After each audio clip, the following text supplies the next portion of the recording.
Our lecture for today will be about the liver. The main source of your lecture will be your textbook of surgery, 11th edition. Okay. Most of the topics here will be found in your book. However, there are important aspects in management that you will have to rely on the lecture slides.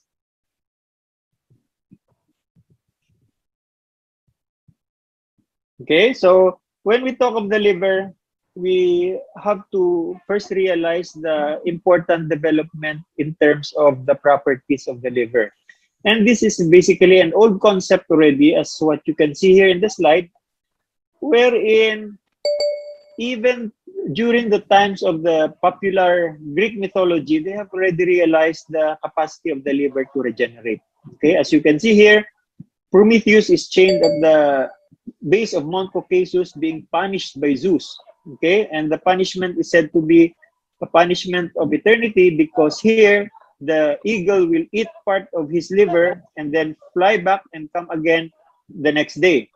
Having said that, it is said that the liver will regenerate overnight only to be eaten by the eagle the next day. Okay, so the realization of the capacity of the liver to regenerate basically modernized our approach in the management of liver diseases, not only in terms of liver surgery, but also our options in terms of liver transplantation.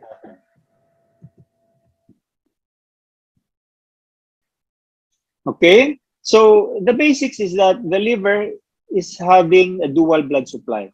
Okay, it comes from the hepatic artery, which generally accounts for 90% almost of your oxygen supply. Okay, however, the bulk of the flow to the liver is coming from the portal vein.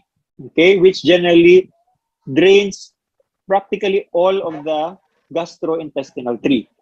Okay, so it generally follows the same course of your biliary ducts, okay, which is contained inside your Glisonian pedicle, okay, and together with the bile duct, they form what we call the portal triad. All right. So the important thing to understand here is that although most of the cases will have constant anatomy, it is important for us to understand that there are some anatomic variations. Okay.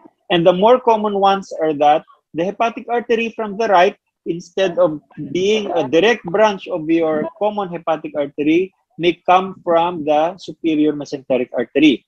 On the left side, your left hepatic artery, although it usually is a branch of your common hepatic artery, it may come from your left gastric artery. Okay, these two variations are very important. They are the more common ones, but they're very crucial in terms of the safety of your surgery. Okay, you do not want to dissect and inadvertently injure this blood supply. Okay, now the portal vein, on the other hand, drains the superior mesenteric vein as well as your splenic vein. Okay, so now we go to the hepatic veins. Okay, so the hepatic veins generally help us delineate the segments of the liver. Okay, we have three main hepatic veins: the right, the middle, and the left hepatic vein. Okay, the right generally drains your segments 5 to 8, while your left drains your segments 2 to 3. Okay, in general, the middle hepatic vein drains your segment 4, plus sometimes there is a branch coming from your segment 5 and segment 8. Okay, while the caudate lobe or your segment 1 drains directly to the inferior vena cava. Okay, so basically we know that based on the segments, the right lobe generally is your segments 5, 6, 7, 8. The left lobe generally is your segments 2, 3, and 4. Okay, so when you say right anterior, it generally means segments 5 and 8. And of course, the intrahepatic ducts will follow the course of the hepatic artery entering your various segments. Okay? Now, the nerve supply of the liver is poorly understood. Although we know that the parasympathetic nerve is coming from your vagus nerve, and the sympathetic innervation involves the greater thoracic splanchnic nerves, as well as the celiac ganglia. Okay? The lymph nodes, the lymphatic generally is produced within the liver. It is drained via the perisinusoidal space of this into your periportal clefts of Moll. But more importantly is the fact that ultimately they will all drain into your hilar cystic lymph node or your callous triangle node. Okay? And this is very important because this marks the common regional spread of your malignancy. Okay? Now, there are a wide variety of function of the liver. Generally, it processes your carbohydrates, your proteins, and fats. Hemostasis is also important function because most of your clotting factors, except for factor 8, is produced in the liver. It is also involved in bilirubin metabolism, immunologic function, as well as your inflammatory reactions. Okay? So it means that the liver is very crucial in terms of maintaining the hemodynamic stability and the metabolic stability of the patient. Okay? So having said that, it is very crucial for us to protect the integrity of the liver, which is generally there because of the fact that the liver can regenerate. However, again, still, with significant injury, the liver may suffer from deterioration. Okay? So we have what we call liver failure. Okay? So it is generally the deterioration of your liver function resulting in two most important derangements in its function, namely your coagulopathy and, of course, the accumulation of your metabolic waste, which leads to alteration in the mental status, or what we call hepatic encephalopathy. Okay? They're generally classified depending on the time elapsed between the appearance of the jaundice and the development of encephalopathy. Okay? It is hyperacute if the encephalopathy develops within 1 week after the onset of jaundice. It is acute if it is within 1 month, and it is subacute if it is around 3 to 4 months. Okay? So acute liver failure can progress rapidly into hepatic coma and death.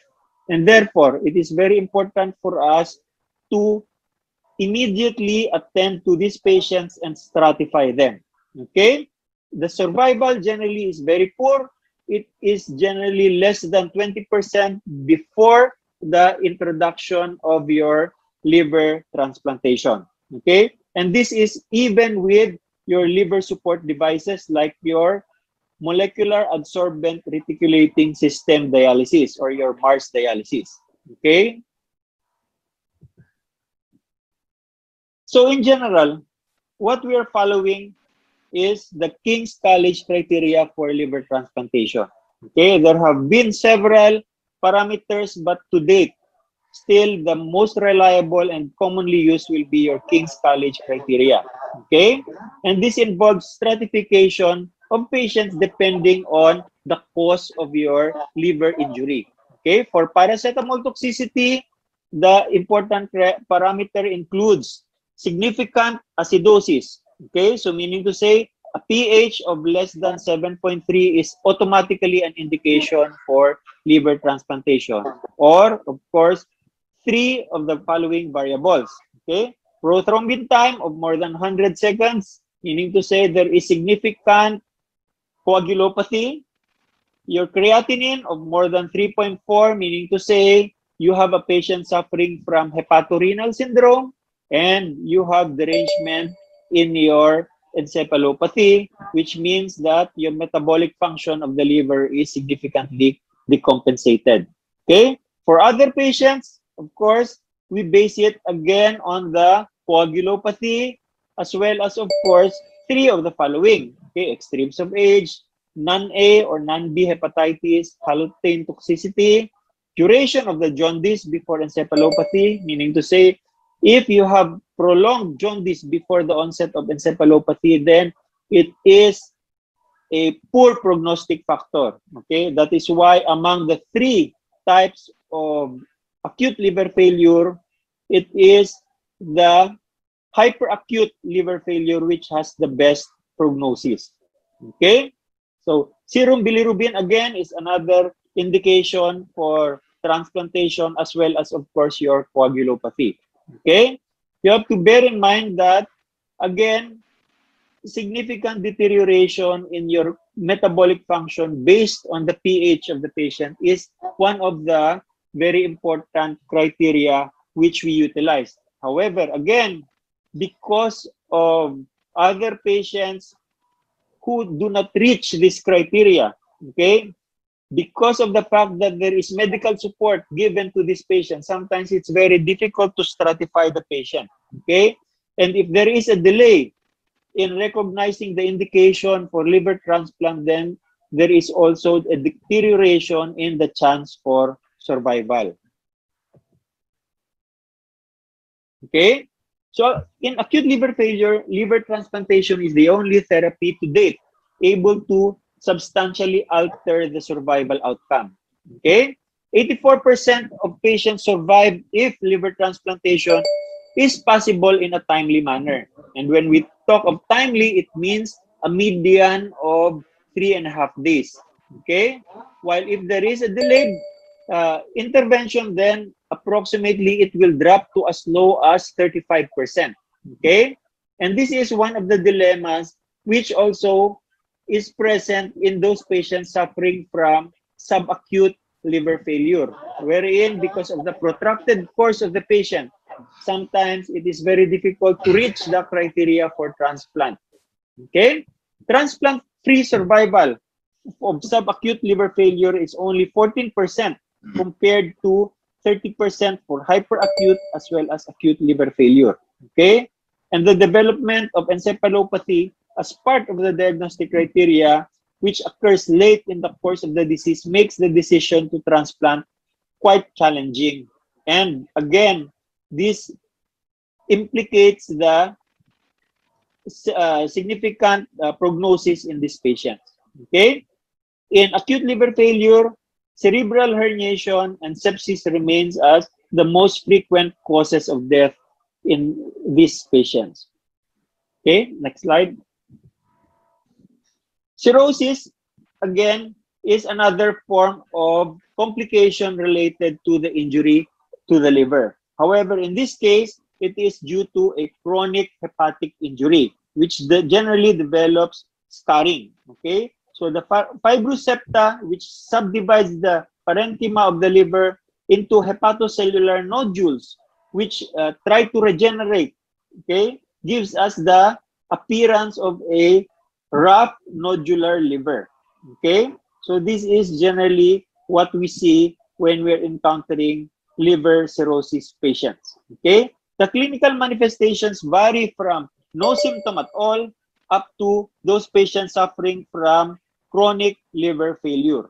Okay, so asymptomatic patients account for 40% of the time, but ultimately they will all lead to end-stage liver disease, meaning to say these are the patients with manifestations of liver failure already.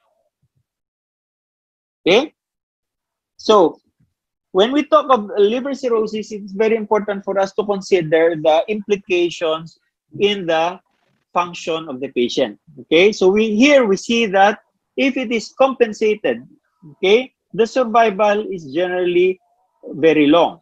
Okay, but if it is decompensated, you will see that the survival drops to approximately 2 years. And when you say decompensated, it means that your patient has jaundice, your patient has signs of encephalopathy, your patient has ascites or any episode of variceal hemorrhage.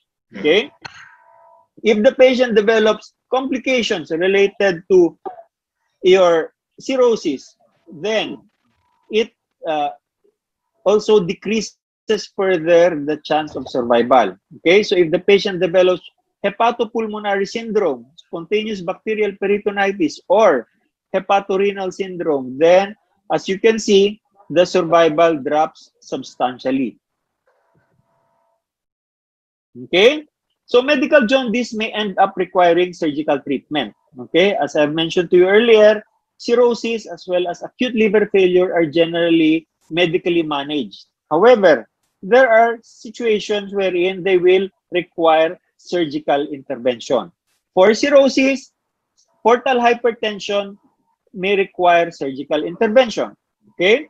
Development of the tumor may require surgical intervention. And of course, your end-stage liver disease may require intervention in the form of liver transplantation. Okay? So the indications for liver transplant generally will be those patients suffering from decompensated liver cirrhosis. And this is generally your D'Amico clinical stage 3 or 4, your child's Pew score of more than 7, or those patients belonging to child's B or C, or a MELD score of more than 15.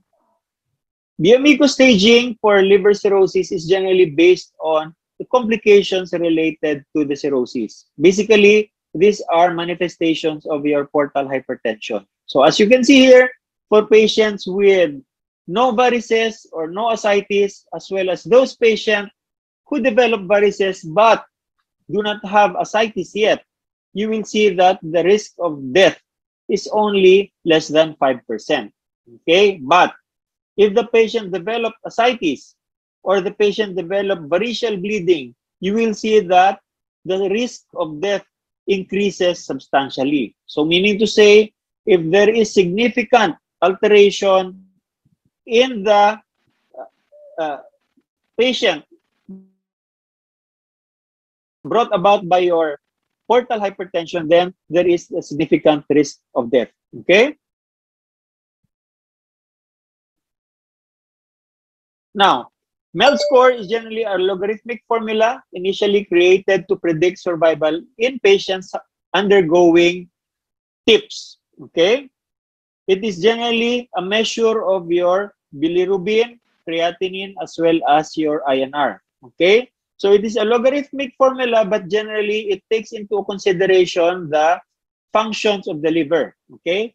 The excretory function of the liver involved in bilirubin metabolism, the impact of liver disease in terms of your hepatorenal syndrome or your kidney function, and of course, the synthetic function of your liver based on the production of your coagulation factors, okay, which is measured through the INR. Okay, as you can see here, as the MELD score increases, the mortality of the patient increases without liver transplant.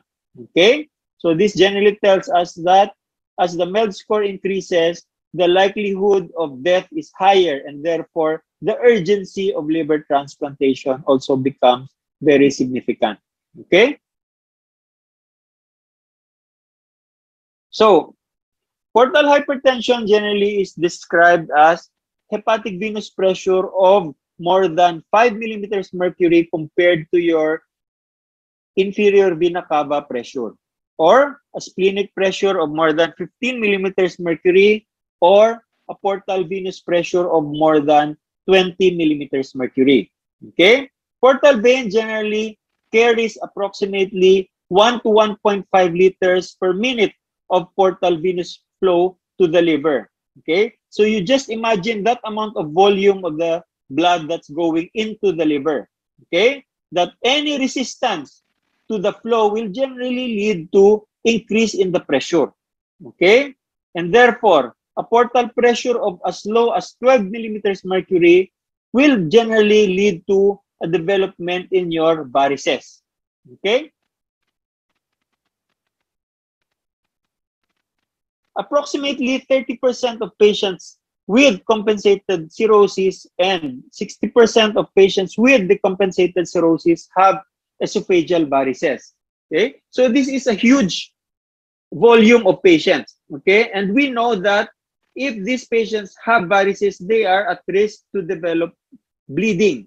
Okay? And if the patient develops variceal bleeding, then the patient will be at risk of significant death. Okay? As you can see in the previous slide based on your D'Amico staging. And therefore, it is very important that patients diagnosed with cirrhosis should have a baseline endoscopy. 1/3 of patients with varices will experience variceal bleeding ultimately. Okay, and therefore, during endoscopy, it is imperative that we address this through ligation of the varices. Okay, because each episode of bleeding is associated with a substantial risk of mortality amounting to around 20 to 30%. And if the bleeding recurs, then the risk of death increases substantially. Okay, so as you can see here, there is a 50% risk of bleeding within 1 year, and it is associated with also up to 50% risk of mortality. Okay, so there are medical maneuvers to improve liver function and lower portal pressure through the use of your beta blockers, as well as, of course, through the use of your modulator agents like your aldactone, which generally try to regulate your renin-angiotensin feedback mechanism. Okay? Now, in patients suffering from variceal bleeding, although medical maneuvers are available, it is very important for us to perform prophylactic devascularization. Okay? This can be performed, as I have mentioned to you earlier, endoscopically, or it can be performed surgically through Segura operation in some subsets of patients. Okay? Vasopressin may also help by lowering the splanchnic arterial flow and therefore ultimately decreasing the flow through the portal vein. Okay? And of course, we can also do shunting procedures in these patients to decrease the portal pressure, and it can be done through the tips or through the use of either non-selective shunts or selective splenorenal shunts. Okay? Now, another form of portal hypertension is through the presence of what we call Budd-Chiari syndrome. Okay? This is an uncommon congestive hepatopathy which is coming from the obstruction of your hepatic venous outflow. Okay? It may present with acute signs and symptoms of abdominal pain, ascites, hepatomegaly because of the congestion within the liver, or it can present with chronic symptoms related to portal hypertension. Okay? Obstruction may occur from anywhere along the course of the venous outflow, starting from your hepatic venules up to the level of your right atrium. Okay? Primary myeloproliferative disorders account for up to 50% of primary cases of your BCS. Abdominal ultrasound is generally the initial investigation of choice, and hepatic decompression aims to decrease the sinusoidal pressure by restoring the outflow from the liver. Okay, however, this is easier said than done. Okay, in most cases, liver transplantation should be considered for those patients suffering from end-stage liver disease, just like those patients suffering from portal hypertension. However, of course, the criteria should be that the cause is within the liver parenchyma. If the obstruction is within your vena cava, for example, then doing liver transplantation will not do any good to your patient. Okay? So aside from that, the liver also suffers from infection. Okay? Pyogenic liver abscess is one of the complications related to the inoculation of bacteria into the liver. Okay, it could be from your portal infection, like for example, your acute appendicitis, wherein the bacteria enters through the drainage of your gastrointestinal tree, entering your portal vein. Okay, it can also be coming from your biliary drainage impairment. Okay, so bile duct obstruction from biliary stones will lead to cholangitis or ascending cholangitis or infected bile, which generally will push the bacteria into the liver and lead to your pyogenic liver abscess. Okay, it can also be hematogenous, coming from distant sources, like for example, patients suffering from pneumonia. Okay, or it can be a local extension of the infection from surrounding structures. Like, for example, in those patients suffering from diverticulitis or Crohn's disease, which involves the area of your hepatic flexure of your colon. Okay? In general, the pyogenic liver abscess will present with abdominal pain and fever. Okay? 1/3 of them will present with jaundice. They are monomicrobial in 40%, and in 20% of them, the culture may be negative. Okay? So it is very important for us to consider the most common infecting agents that is involved. And this is generally your gram-negative organism. And E. coli accounts for 2/3 of the infection. Okay? CT scan is highly sensitive in the localization of your liver abscess. Okay? Now, the cornerstone of treatment includes the correction of the underlying cause, aspiration of your abscess, and of course, antibiotic therapy. Okay? Underlying cause should be corrected always. Okay? So if you have appendicitis, then of course you have to address the appendicitis. Okay? Aspiration and IV antibiotic therapy can be effective in up to 90% of cases. However, there are instances wherein the abscess is loculated, septated, or it contains thick pus inside that aspiration is impossible. Okay? Sometimes we need to do surgical drainage. Okay? Now, another form of infection will be your amoebic abscess. It is due to your Entamoeba histolytica, which is generally the parasite which infects approximately 10% of the world's population. Okay? It is commonly involving your superior anterior aspect of your right lobe of the liver. Okay? It is thick with reddish brown content and is generally described as your anchovy paste. Okay? CT scan is very sensitive, and it shows a well-defined low-density round lesion with an enhancement in the peripheral zone due to your edema, as you can see in this picture. Okay? The treatment is generally with the metronidazole for 7 to 10 days.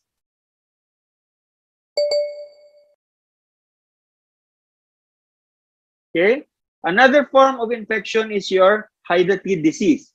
Okay? It is due to your larva or the cyst of your Echinococcus granulosus or your dog tapeworm. Okay? The diagnosis is generally through your ELISA test.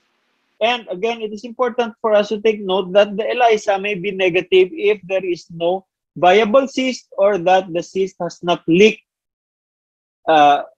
into the body to incite antibody reaction. Okay? Ultrasound or CT scan is generally a diagnostic, and this generally shows to you the cyst with a calcified center. Okay? So albendazole generally is given to these patients in 3 cycles of 4 weeks with 2 weeks rest in between. Okay? So medical treatment for albendazole is generally curative. Okay? For most cysts, surgical resection with installation of scolicidal agent, however, is preferred and is usually curative. Okay? Complications related to compression, rupture, anaphylactic reaction, as well as infection is very important for us to consider. Okay? And of course, when we treat them, especially with the surgery, we have to be careful not to contaminate the area. Okay? So we do not just puncture the area, because any spillage of the cyst content will lead to an increased risk of rupture. And of course, it will also increase the risk of recurrence. Okay? Now, another issue in terms of liver will be your liver tumors or liver masses. Okay? They can be symptomatic or just incidental finding. They can be cystic or solid. They can be benign or malignant. If malignant, they can be primary or metastatic. And of course, we have to understand the extent of the lesion before we will be able to plan for the treatment. Okay, so this is generally the course of the subsequent slides, which we have to give emphasis to. Okay.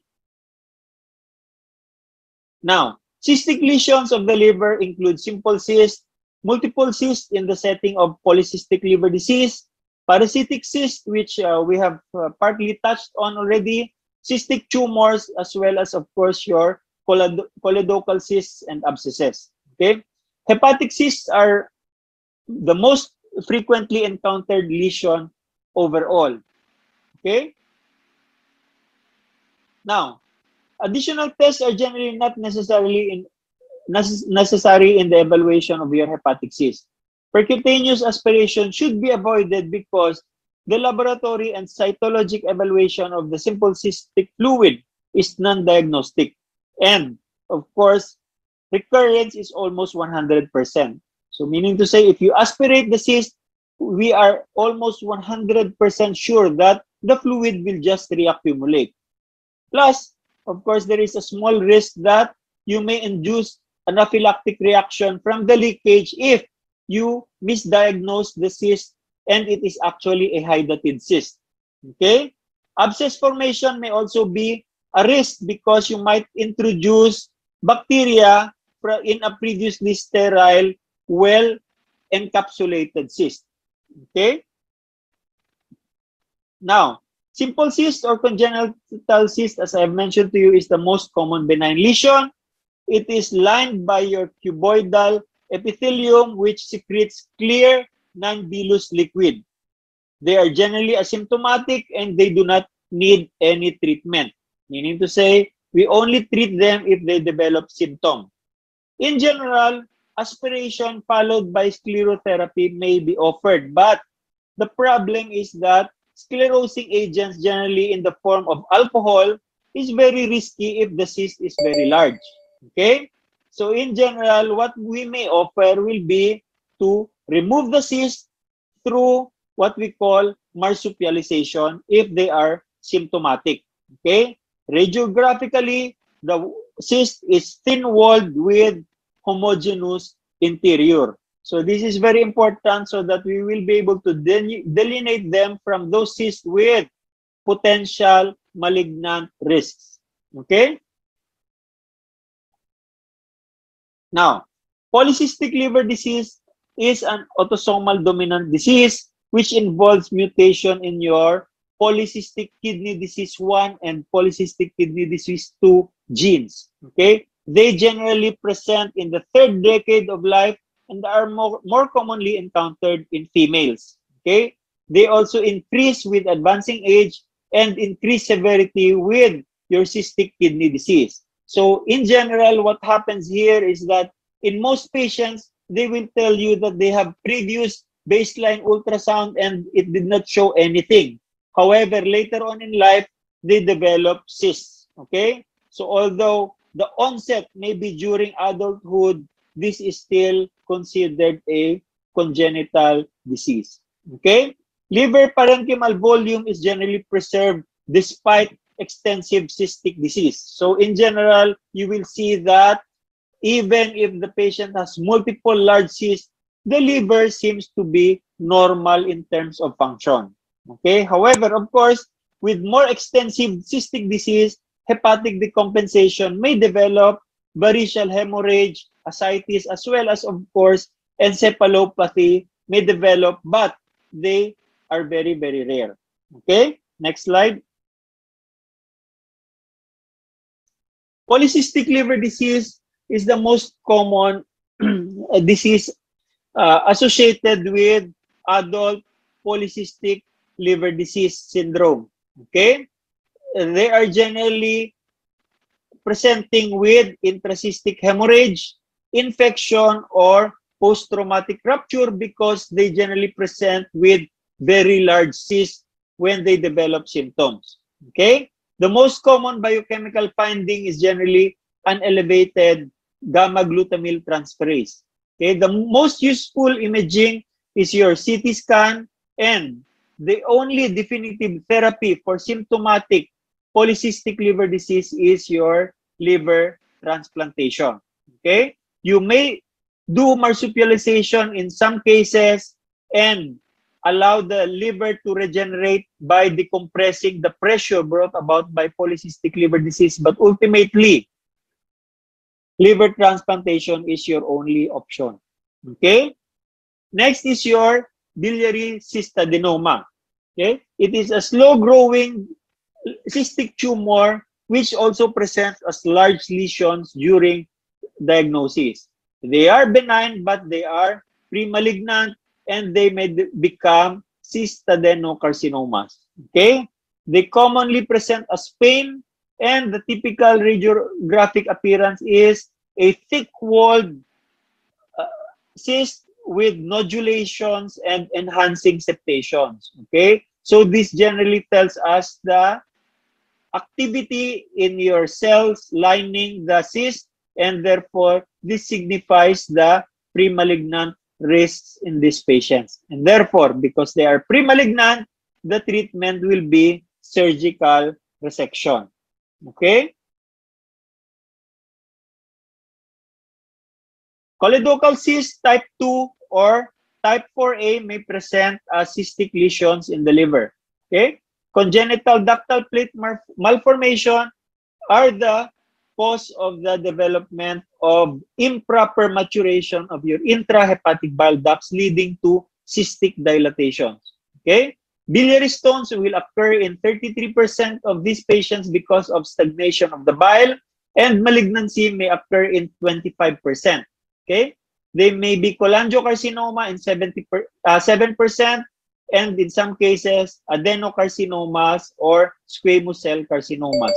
The treatment in these patients, if they are localized in one side of the liver, will be resection. However, in patients with significant bilobar disease, then the treatment is only biliary drainage. Okay? So you drain it so that you avoid the irritation of the ductal lining because of recurrent dilation and obstruction of the cyst. Okay? And by limiting the irritation, you also decrease the risk of malignancy in these patients. Okay?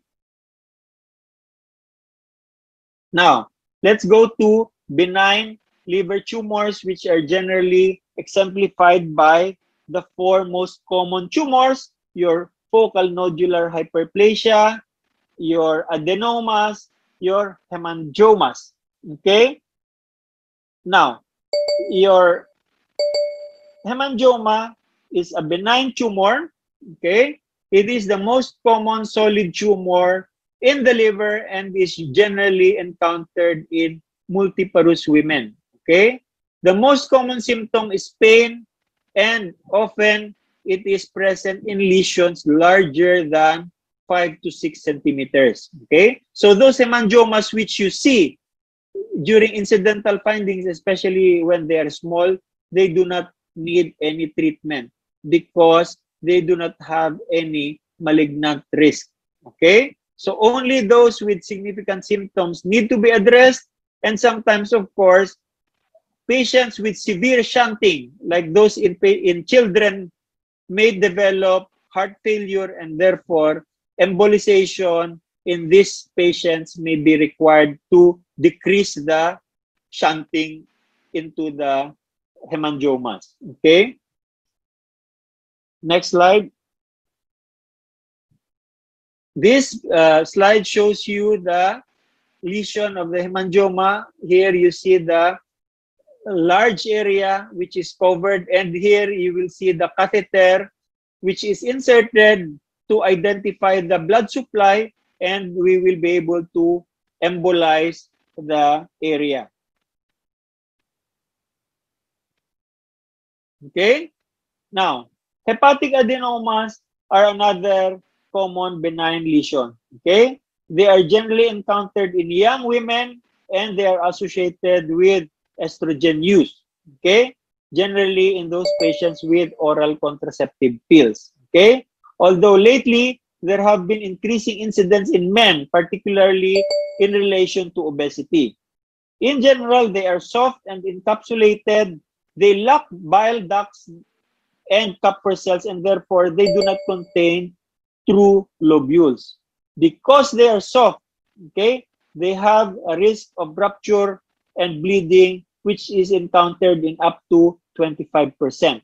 Okay, they are pre-malignant and they may develop into hepatocellular carcinoma, and therefore you have to resect these tumors to prevent complications in the future. Okay. Now, another benign tumor is your focal nodular hyperplasia. The link to your oral contraceptive pill is not as clear compared to your adenoma. CT scan is usually diagnostic for focal nodular hyperplasia, which shows you a well-circumscribed lesion with the central scar, which is characteristic. Okay? So in your hydatid cyst, you have your central calcification. In your focal nodular hyperplasia, you have your typical central scars. Okay? They are hypointense in your MRI, but hyperactive in your PET scan. Okay? So this is very important because they might be confused with metastatic lesions in some cases. Okay? Surgery is indicated only when symptomatic. Okay? And they generally present to you with pain. Okay? They do not spontaneously rupture, and again, they do not become malignant. Another benign tumor worth mentioning is your bile duct hamartoma or your von Mayenberg disease. Okay? They are typically small lesions, approximately 2 to 4 millimeters in size, and they are generally incidental finding on the surface of the liver during laparotomy. They are firm, smooth, and whitish yellow in appearance, and sometimes they are difficult to differentiate from metastatic lesions. Okay? This is important to mention because at times you may misdiagnose them for carcinomatosis.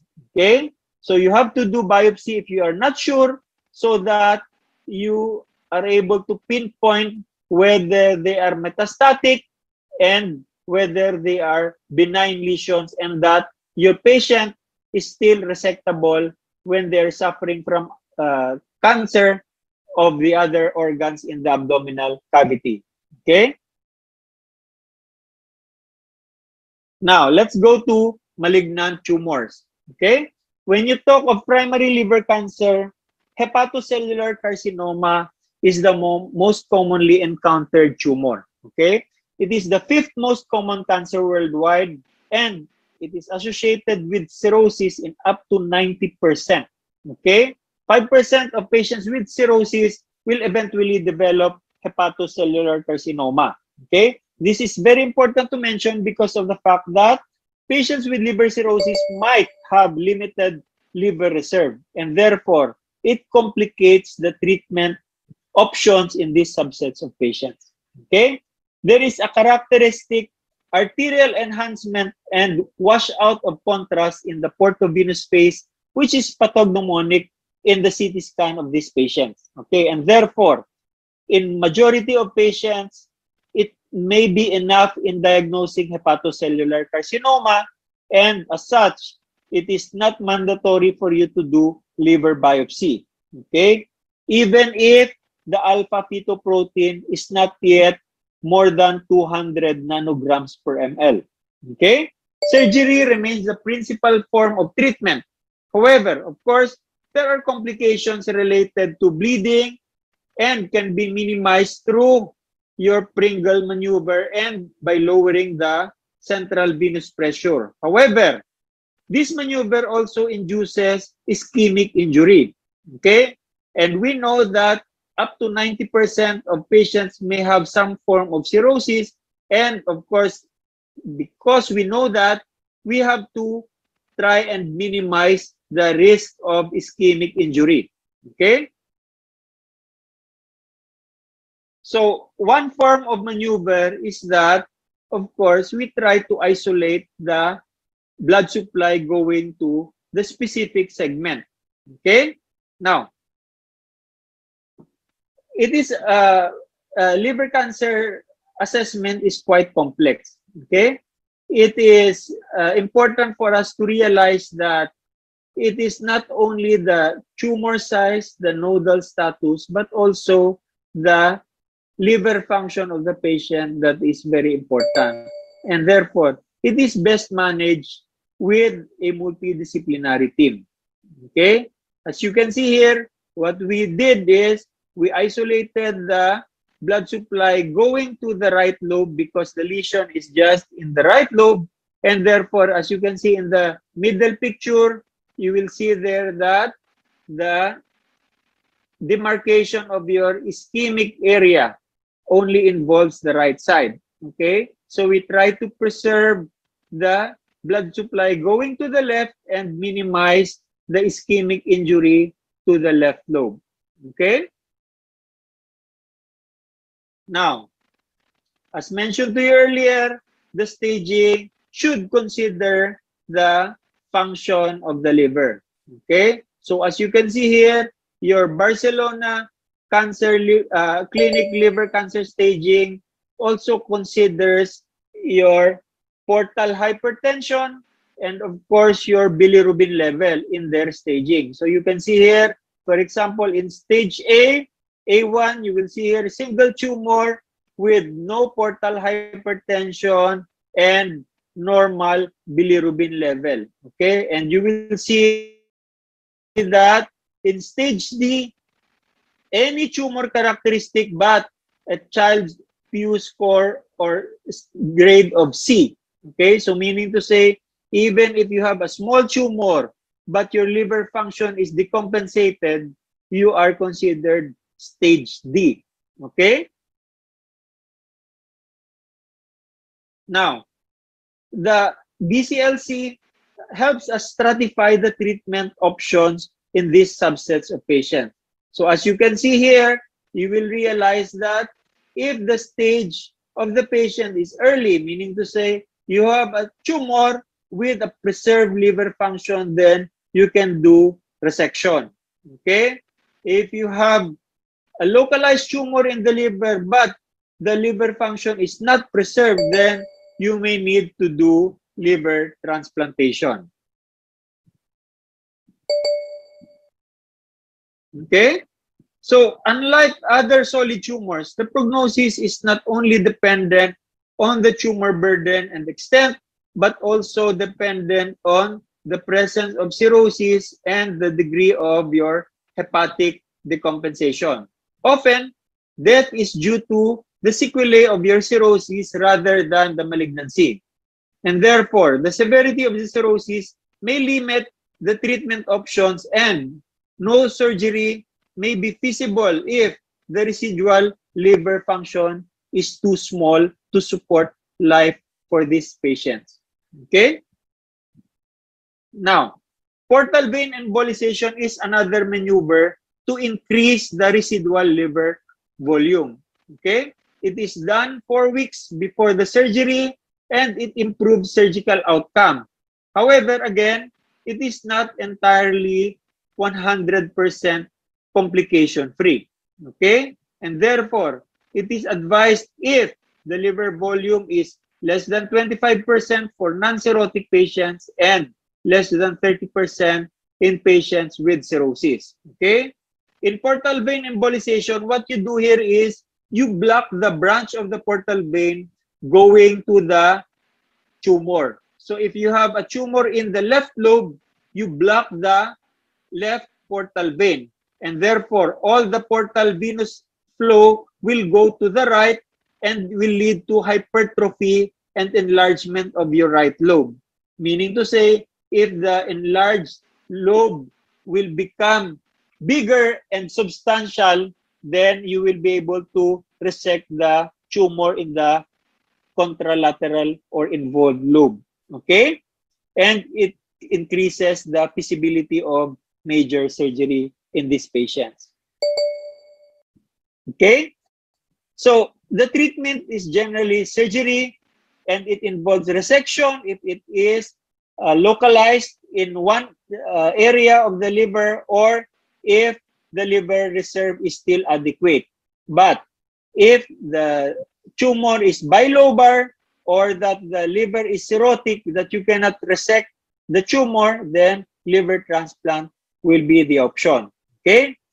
Or you can do ablative treatment in the form of your radiofrequency ablation. Okay? Studies have shown that in tumors less than 2 to 3 centimeters, the outcome of ablation is similar to surgical resection. Okay? So this becomes a very valid option in patients with liver cirrhosis. Okay? Another will be your embolization. Okay? It can either be through the use of your chemotherapy or can be through the use of radioactive agents like your yttrium, which is generally reserved for larger tumors. Okay? And of course, you can also give systemic treatment in the form of your immunomodulators like your sorafenib. Okay? Now, this is an example of your adjuvant treatment for your liver. Okay? Here, you will see that these patients, in the right side, you will see that this picture shows you your chemotherapeutic agents, and of course, in the small box, you will see that this is a radioactive container which contains your yttrium. Okay? So you can see in this patient, during angiogram, there are multiple enhancing lesions, and these are your hepatocellular carcinoma. Okay? So we inject the chemotherapy and did embolization, and the repeat angiogram now shows you that disappearance of the lesion. So there are no active hepatocellular tumors during the follow-up in this patient. Okay? And again, here, this is a patient with a tumor involving the right lobe of the liver, but you can see that the liver is nodular or cirrhotic. Okay? So this patient underwent radiofrequency ablation. Okay? And you can see here the tumor which is burned already through your ablative procedure. Okay? Now, another tumor involving the liver is your cholangiocarcinoma. Okay? It is the second most common cancer in the liver. It is called peripheral if the tumor is within the intrahepatic duct, and it is central if the tumor involves your common hepatic duct or your Klatskin tumor. Okay? It is difficult to diagnose because typically they just present as stricture. Okay? 10% of cholangiocarcinomas are associated with your primary sclerosing cholangitis. Okay? So this again shows us the link between inflammation of your biliary tree and the risk of developing cancer. Okay? The extent of the lesion generally dictates the treatment and the outcome. It is very important to realize that it frequently involves the lymph nodes. Okay? And therefore, surgical resection has to be very adequate because it is the only chance for cure in these patients. Okay? Now, the disease generally spread in the locoregional manner, and neoadjuvant chemoradiotherapy may be required in these patients. Okay? The recurrence remains high, and therefore, you have to be very aggressive in the treatment in these patients. Okay? Survival prognosis is affected by the presence of vascular invasion, positive margins, multiple tumors, and non-papillary subtype. Another form of malignancy which involves the liver will be your metastatic tumors. Okay? Nearly every cancer in the body has the propensity to metastasize to the liver. There is, however, scarce reliable data to guide in terms of the resection of many tumors known to involve the liver. Okay? However, young generally healthy patients with good performance status, especially those with long preceding disease-free interval and limited liver-only disease, have a best chance for long-term survival if you resect them. Okay? So if you have a patient who is young and that the patient has previously been diagnosed with localized cancer and underwent surgery but developed liver recurrence after several years, then the chances of survival is better than those patients with fast liver metastasis developing. Okay? To date, only colorectal cancer and neuroendocrine tumors have been documented to have significant impact in terms of aggressive liver resection or liver management. Okay? Now, around 70 to 80% of colorectal cancer patients have resectable disease at diagnosis. However, about half of all patients develop metastatic disease. 1/3 of patients with successful treatment of the original cancer will ultimately develop metastasis. And therefore, in most cases, chemotherapy becomes part of the primary treatment rather than an adjuvant treatment. Okay? Early, reliable diagnosis should be established, and this is generally achieved by your contemporary imaging modalities. CT scan, MRI have generally very high accuracy in the diagnosing and detection of liver lesions, and therefore they are considered the diagnostic choice in assessing resectability and deciding on your adjuvant treatment. Now, the impact of treatment for liver metastasis and the role of surgery has been very well established. As you can see in this slide, chemotherapy alone will offer you some form of survival advantage, but ultimately, no patient will generally reach 5 years. However, with aggressive treatment like resection and liver transplantation, you will see that more than half of these patients will reach 5 years in terms of overall survival. Okay? And here you will see that aggressive treatment in these patients will generally impact on overall survival. Okay? You will see the curve that in the black line, there is no treatment for your primary disease and there is no treatment for your non-primary tumor. You will have the least chance of survival compared to the curve exemplified by your blue line, which shows you that there is primary surgery performed in the colon cancer and there is also surgery in the non-primary disease. Okay? So, in general, this tells us that if there is a disease which you can resect when you're dealing with colorectal cancer, then you have to do aggressive surgical treatment in order for you to maximize the chance of survival in these patients. Okay? Now,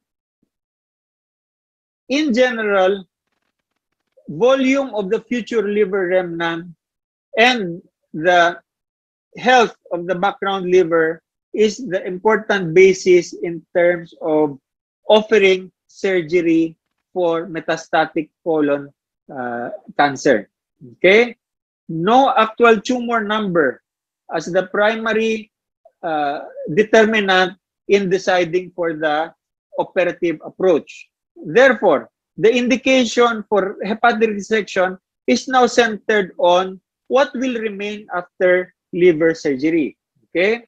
Considering that these patients do not have cirrhosis, they will generally be able to survive with at least 25% of the liver remaining. So meaning to say, you can remove as much up to 75% of the liver volume and still have a patient who will survive, and generally the liver will still regenerate. Okay?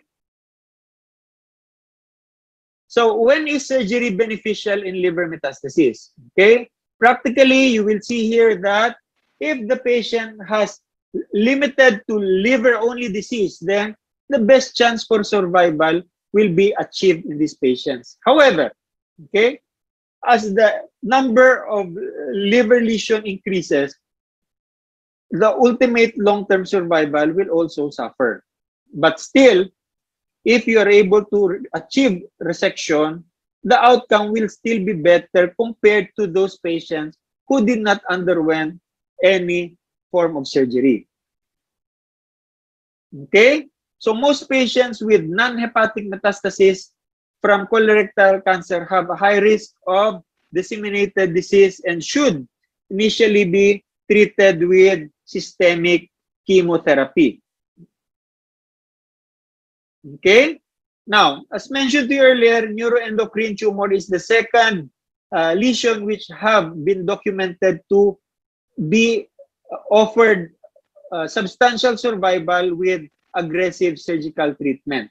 In general, carcinoids produce biogenic amines which are known to cause the debilitating symptoms. Okay? The serotonins and the catecholamines which will develop complications related to the lesions. And therefore, surgical approach is generally directed to control the symptom by decreasing the biogenic amines produced by these lesions. Okay? There is no survival difference between carcinoid tumors and islet cell tumors, and therefore, they are generally approached in a similar manner. Okay?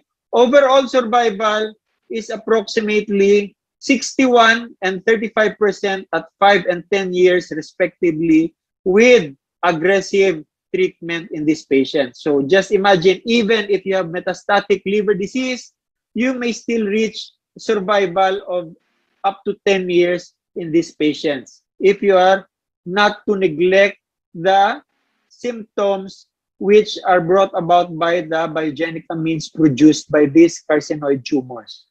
Okay?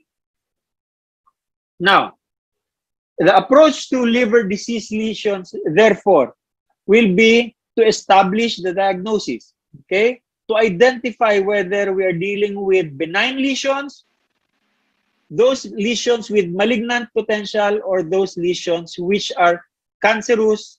And if we are dealing with cancer lesions, we have to know the extent of the tumor, okay? Are they metastatic or are they localized disease? We have to evaluate the liver reserve in order for us to decide whether we can do resection, we can do liver transplantation, or we can offer systemic treatment. Okay? So this now is very important for us to be able to plan the treatment based on the liver function, the status of your coagulopathy and the bleeding risk, the general health of the patient, looking into the symptomatology as well as, of course, other medical risks of these patients. Okay? And, of course, we decide whether we just observe this patient, we offer medical treatment, we offer surgical treatment, or both medical as well as surgical treatment. Okay? So, this sums up our lecture for liver. Okay? So we still have time and we have additional slides which will be discussed by the residents to guide you in terms of how to apply the knowledge that you have learned in the previous slides that we have lectured and apply it in the clinical setting. Okay?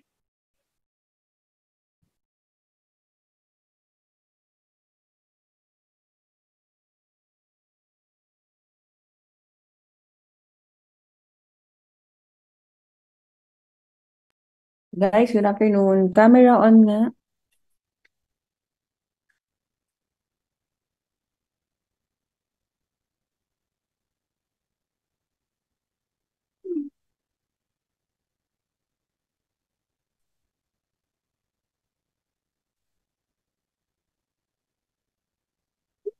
May mga questions kayo regarding the topic?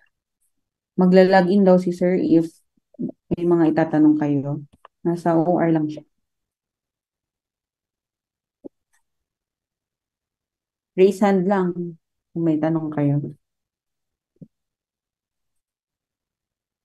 So, importanteng malaman nyo dyan yung mga differences ng mga benign liver lesions and then yung characteristics nila sa scan. Yung lagi yung tinatanong dyan sa mga exam. And then with malignancy, ano ba yung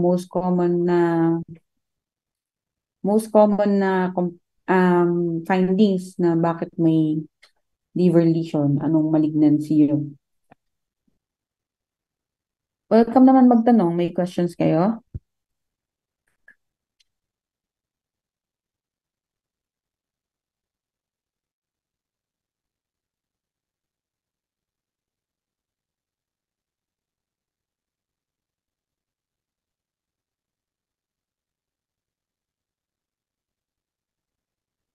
Wala? Naintindihan niyo yung lecture?